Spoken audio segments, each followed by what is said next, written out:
सबसे पहले तो आज सियासी कमेटी का इजलास हुआ, उसमें क्या क्या फैसले हुए हैं? ये जो एक चीज़ें सामने आ रही हैं कि खान साहब के साथ मुलाकात नहीं हुई जो माजी में हाल ही में 2 मरतबा, तो उस पर कोई पीटीआई सुप्रीम कोर्ट से रुजू करने जा रही है कि ये क्या फैसला हुआ है?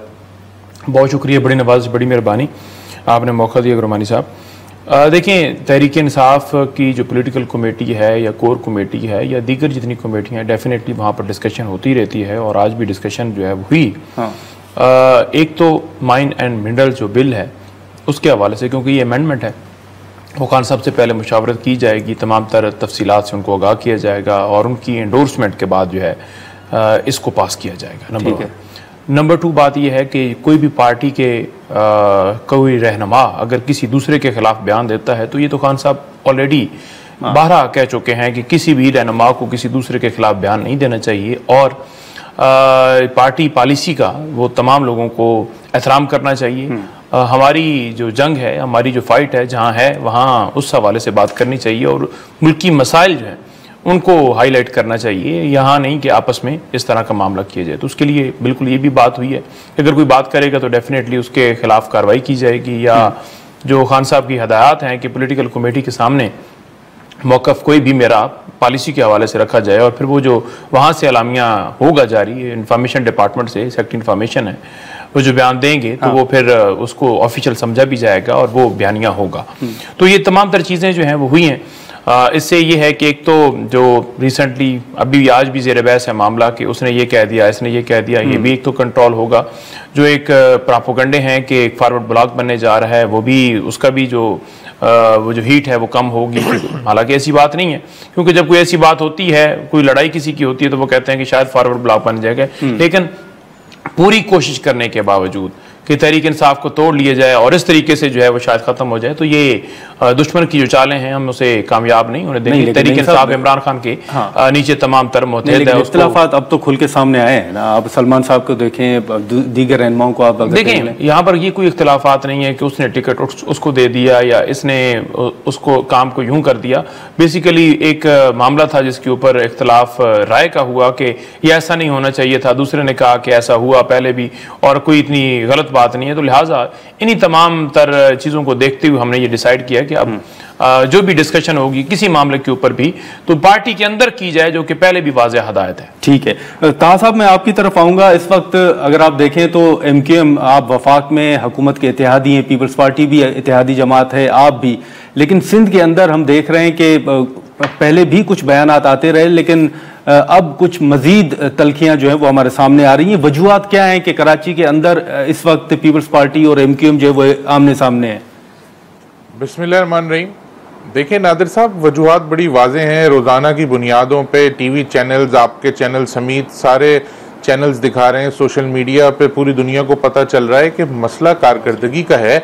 आप मुझे बताइए कि 17 साला दौर जो है पीपल्स पार्टी का, इतना बड़ा दौर तो पाकिस्तान की तारीख में किसी एक सियासी जमात को अनइंटरप्टेड नहीं मिला। उसमें अगर देखा जाए तो मसाइल को कम होना चाहिए था, लेकिन यहाँ तो मसाइल बढ़ गए। आज हर एक शहरी कराची का, सिंध का मसाइल से दो चार है, परेशानी है। हम 40 साल से अर्बन सिंध का मैंडेट रखते हैं, तो जाहिर है हम अपने लोगों की नुमाइंदगी कर रहे हैं जिन्होंने हमें वोट दे के भेजा है, और हम उनकी आवाज़ बन के उनकी आवाज़ ऐवान तक पहुंचा रहे हैं। लोगों के काम नहीं हो रहे, लोगों की परेशानियां हैं। ये शहर, ये सूबा मसाइल का गढ़ बन चुका है। पीने का साफ पानी नहीं है, पानी आता नहीं है, सीवरेज का पानी जाता नहीं है, गटर में गिरने से बच्चे हलाक हो रहे हैं, कुत्ते के काटने की वैक्सीन ना होने की वजह से बच्चे हलाक हो रहे हैं। आप देखें किस तरह से डंपर्स और ट्रक के नीचे आके लोग हलाक हो रहे हैं।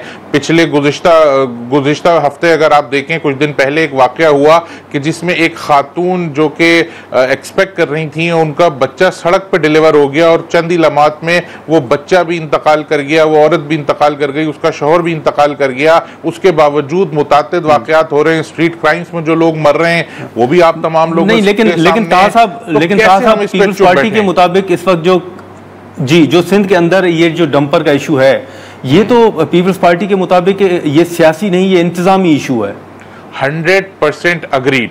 ना हम इसको सियासी इशू समझते हैं, ना इसको सियासी इशू बनाना चाहिए। ये इंतजामी इशू है, इंतजामिया पाकिस्तान पीपल्स पार्टी के पास है। ये इंतजामी फेलियर है, ये पाकिस्तान पीपल्स पार्टी का फेलियर है। हम अपोजिशन जमात हैं, हम लोगों का मैंडेट रखते हैं। इस शहर में दिन में ये डंपर मौत बांटते फिर रहे हैं, दंदनाते फिर रहे हैं। कवानीन मौजूद हैं, उन कवानीन पे अमल दरामद नहीं हो रहा है, गिरफ्तारियां नहीं हो रही हैं, जो लोग मर रहे हैं। मैं मानता हूं पैसा किसी चीज का सोल्यूशन नहीं है, लेकिन बहुत सारे लोग उसमें से अपने घर के वाहिद कफील हैं, कोई कंपनसेशन नहीं दिया जा रहा है। ये देखें, ये अखबार की खबर है, ये एमक्यूएम ने शाये नहीं की। इसमें बताया जा रहा है कि सिंध हुकूमत टंडो आदम खान में कच्ची शराब पी के मर जाने वालों के लिए कंपनसेशन अनाउंस कर रही है। इस शहर में जो लोग डंपर के नीचे आके मर रहे हैं, स्ट्रीट क्राइम में मर रहे हैं, उनके लिए कोई कंपनसेशन नहीं है। उनके घर कोई वजीर, कोई तर्जुमान सिंध हुकूमत का जाके ताजियत तक नहीं करता, उनसे कोई दो मीठे बोल नहीं बोलता। ये देखें, ये कहाँ का इंसाफ है। तो ये जो ठीक है ताहा साहब, जुनेजो साहब, ये गुफ्तगू ताहा साहब की भी आपने सुनी। अब सिंध के अंदर अगर आप देखें तो ये चीजें तो गुज़िश्ता कई रोज से चल रही हैं, आगे कैसे बढ़ा जाएगा? कोई एमक्यूएम से बात हो रही है, मुर्तज़ा वहाब साहब कर रहे हैं, या हुकूमत किसी लेवल पर कोई इंगेज कर रही है एमक्यूएम को? अस्सलाम वालेकुम जी। सबसे पहले बिस्मिल्लाहिर्रहमानिर्रहीम, बहुत शुक्रिया आपने मुझे अपने शो पर लिया। जी, मैं मेरे एमक्यूएम के जो भाई हैं उनसे मैं यही बात करूंगा कि आपने बात की कि 16 साल से इनकी हुकूमत चल रही है, लेकिन कराची तो 14 सालों से आपके हवाले था। उसमें आप जो है केएमसी का हिस्सा रहे बहुत टाइम, आपके मेयर्स रहे, आपका जो है सारा इंतजामिया जो लोकल निज़ाम था कराची का वो आपके हवाले रहा। उसके बाद आप जो है सूबों की मिनिस्ट्रीज में हिस्सा रहे, सूबे की हुकूमत में हिस्सा रहे। उसके बाद आप वफाक में ताहयात हिस्सेदार रहे हैं। तो आपने इस मुल्क के लिए, इस शहर के लिए क्या किया? आपने अपने टाइम में इस शहर में, आपके टाइम में सिर्फ बोरीबंद लाशें, आपकी जो है शटर डाउन हड़ताल, आपकी जो है बाकी सारी खौफ और हरासा और लोगों को जो है यरगमाल बना के रखा। तो जाहिर सी बात है पाकिस्तान पीपल्स पार्टी पिछले 2 सालों से केएमसी के हवाले से जो है वो कराची के मामलात को देख रही है, और बिल्कुल सूबाई हुकूमत भी हमारे साथ है। लेकिन केएमसी कराची को संभालने के लिए केएमसी की अथॉरिटी और केएमसी का होना बहुत जरूरी है, जो इस वक्त अभी पाकिस्तान पीपल्स पार्टी के हवाले पिछले सिर्फ 2 साल में हुआ है। तो ये तो सारी अपनी नाअहली की बातें कर रहे हैं जब ये बार बार कहते हैं कि कराची के मसाइल ये हैं, ये बिल्कुल बहुत मसाइल हैं कराची में, और उन मसाइलों को पाकिस्तान पीपल्स पार्टी के मेयर मुर्तज़ा वहाब साहब हल कर रहे हैं, और उनके साथ सिंध हुकूमत भी उन मामलों को देख रही है। इन्होंने डंपर्स का इशू रेज किया। 250 व्हीकल्स इस वक्त इंपाउंड हो चुकी हैं। 1-2 दिन पहले जो है सीएम साहब ने मीटिंग भी कॉल की जिसमें स्ट्रिक्ट एक्शन लिया गया है, जिसमें डंपर्स की स्पीड लिमिट्स को भी रिड्यूस किया गया है टू 30 किलोमीटर/आवर। जो उसके ऊपर अब कोई भी जाएगा तो वो डंपर्स जो है टैंकर्स वगैरह। नहीं साहब, अब ये एमक्यूएम और पीपल्स पार्टी के तो आप बयानात गुज़िश्ता कई रोज से देख रहे हैं, कराची के अंदर की जो सूरत हाल भी है, लेकिन अब सियासी इस्तेकाम के हवाले से हमने देखा है कि आप ही की जमात के रहनुमा आज़म स्वाति साहब गुज़िश्ता कई रोज से बड़े एक्टिव नजर आ रहे हैं, उनके बयानात भी हैं। पीटीआई आज़म स्वाति साहब के बयान को ऑन करती है? देखिए, आज़म स्वाति साहब जो हैं वो खान साहब से मिले थे। वो खान साहब के दरीना साथी हैं, उनकी बड़ी कुर्बानी है तहरीक इंसाफ के लिए। लेकिन अगर स्वाति साहब का बयान देखें तो उस बयान के अंदर क्या कह रहे हैं? उन्होंने ये कहा है कि इमरान खान साहब कभी भी डील नहीं करेंगे। हाँ, बातचीत के हक में है, और बातचीत जो है किसी अगर चैनल से किसी जगह पर होती है तो मुल्क की खातिर होगी। ये नहीं होगा कि बैकडोर से कोई पिछला रास्ता इख्तियार करके जैसे लंदन फ्लैट के ऊपर बैठा जाता है डील करके, जैसे स्टाम्प किया जाता है, वो तरीकाकार अडॉप्ट नहीं होगा। बातचीत मुल्क की खातिर होगी। तो उसमें तो क्लियर उनका मौक़िफ़ है। उसको जो है वो अगर पॉजिटिव वे में लें तो मौक़िफ़ तो यही है जिसके अंदर वाज़ेह नज़र आता है कि डील को मुस्तरद उन्होंने भी तमाम वो एस्टेब्लिशमेंट के साथ बात करने नहीं, एक तासर दिया जा रहा है ना कि एस्टेब्लिशमेंट से बात करके डील मांग रहे हैं, NRO2 मांग रहे हैं, माफ़ी मांग रहे हैं। तो ये तमाम तर जितने भी इनके बयानात थे या नैरेटिव था उसको आज़म स्वाति साहब ने भी मुस्तरद किया, तहरीक इंसाफ ने किया, हम में से हर एक शख्स ने किया है।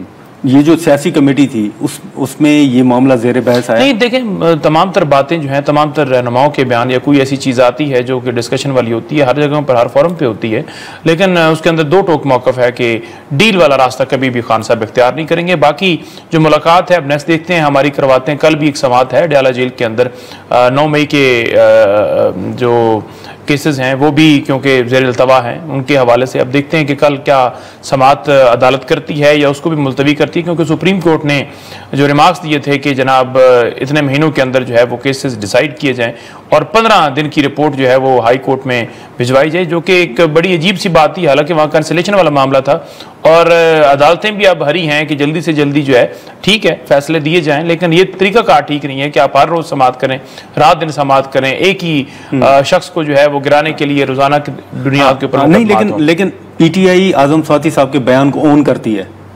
देखिए, मैं वही गुजारिश कर रहा हूँ ना कि आजम स्वाति साहब ने बयान दिया है, उसके ऊपर तो कोई ऐसा अलामिया नहीं आया उस बयान के हवाले से, लेकिन ओवरऑल खान साहब के हवाले से जो मौक़िफ़ है मैंने आपके सामने रख दिया। लेकिन अब वो ये भी कह रहे हैं कि आरिफ अलवी साहब वतन वापस आएंगे तो शायद मुज़ाकरात शुरू होंगे।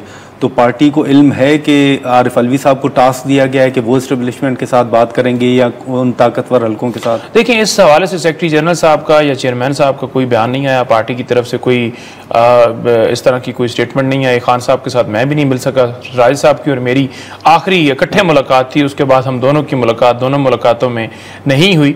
तो अब देखते हैं, अब ट्राई कर रहे हैं कि खान साहब तक रसाई हो, उन तक तमाम तर काटलंग वाला मामला है वो भी उनके सामने सूरत हाल रखें, उसके ऊपर भी उनका बयान बड़ा आना ज़रूरी है जो कि अभी तक नहीं आया। तो वो एक गैप है जो कि एक सोची समझी साजिश के तहत जो है वो हुकूमत और बाकी जो इदारे जो उसमें इन्वॉल्व हैं वो चाहते हैं कि मुलाकात ना हो। मैं एक चीज़ ज़रूर ऐड करना चाहूँगा कि आज इस्लामाबाद हाई कोर्ट में हमने एक दरख्वास्त खान साहब और बीबी साहबा की तरफ से 2 दरख्वास्तें दी हैं, जिसमें हमने ये इस्तदा की है कि अलकादर ट्रस्ट केस के अंदर जो उन्हें सज़ा दी गई है उसके ऊपर फ़ौरन समाअत करके फ़ैसला दिया जाए। अब अदालतें 26वीं तरमीम, ये अब क्योंकि 26वीं तरमीम के तहत बनी हुई ये कोर्ट्स बैठी हैं, उन अदालतों को भी रोल अदा करना चाहिए। फैसला आपने जो मर्जी है देना है, लेकिन कम से कम समाअत तो फिक्स की जाए ना।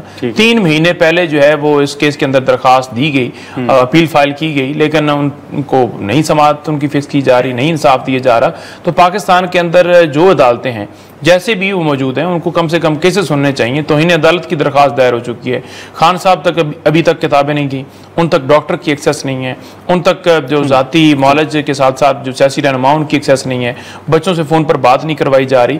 तो ये मुल्क के अंदर क्या चल रहा है? यानी आपने पहले झूठे केसेस में जेल में डाला है, तो अब जो उनके बुनियादी हकूक हैं जो उनको जेल मैनुअल देता है वो भी नहीं दिए जा रहे। तो हम उसके लिए जो है वो आवाज़ बुलंद कर रहे हैं और करते रहेंगे।